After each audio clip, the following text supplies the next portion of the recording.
Hello everyone, this is Binuj and welcome to day 3 of Kori trek. हामी चाहिँ second डेमा चिका आएर बसेका थियौँ। अरू दिन चाहिँ बिहानै उठेर फ्रेस भएर खाजा खाएर हामी 8:30 बजीतिर लाग्यौँ कोरीतर्फ।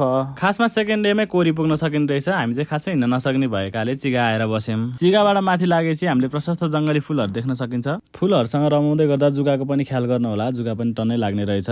हामी वाटर ब्रेक लिँदै बिस्तारै उकालोतर्फ लाग्यौँ। जङ्गलको सतह छोडेर हिमाली फुलहरूको भेगमा पुगिसकेपछि भने भुस्ना जुगा केही पनि नआउँदो रहेछ। आफू बादलमाथि वरिपरि फुलहरू मात्रै फुलको सुगन्धले मनमोहित बनाउनुको साथसाथै त्यत्रो उकालो चढेको थकान पनि एकैछिनमा मेटियो। इम्पोर्टेन्ट कुरा, तासाबाट माथि गइसकेछु भने कतै पनि पानीको व्यवस्था रहन्छ, आफूले साथमा बोकेर हिँड्नु होला। ठाडो उकालोदेखि लिएर अलिअलि सिधा बाटो हिँड्दै हामी लगभग 2.5 घण्टामा चाहिँ देउराली पुग्यौँ। देउराली पुगिसकेपछि भने हामी 1.5 घण्टा चाहिँ त्यहीँ रुमल्यौँ, किनभने एकदम राम्रो ठाउँ थियो, पिसफुल, यताउता घोडाहरू चढिरहेको थियो। मलाई चाहिँ बढी मालिका जस्तो भाइब आयो। प्रोपर रेस्ट गरेर आफूलाई चाहिने जति फोटोसोटो खिचिसकेपछि भने हामी एकैछिन घोडाको पछि लाग्यौँ। त्यसपछि हामी लाग्यौँ सिधै नमस्ते गेस्ट हाउसतर्फ। नमस्ते गेस्ट हाउस देउरालीबाट लगभग 10-15 मिनटमा पुगिने रहेछ। विभिन्न कलरको फुलहरू हेर्दै, आफू रुमलिँदै, आफूलाई चाहिने फोटो भिडियो खिच्दै हामी फाइनल्ली पुग्यौँ नमस्ते गेस्ट हाउस। गेस्ट हाउस पुगिसकेपछि ड्रेस चेन्ज गरेर फटाफट तातो खाजा खानतिर लाग्यौँ। हाम्रो डे 3 पनि यसरी नै हिँडेर सकियो। Follow along to see our whole journey.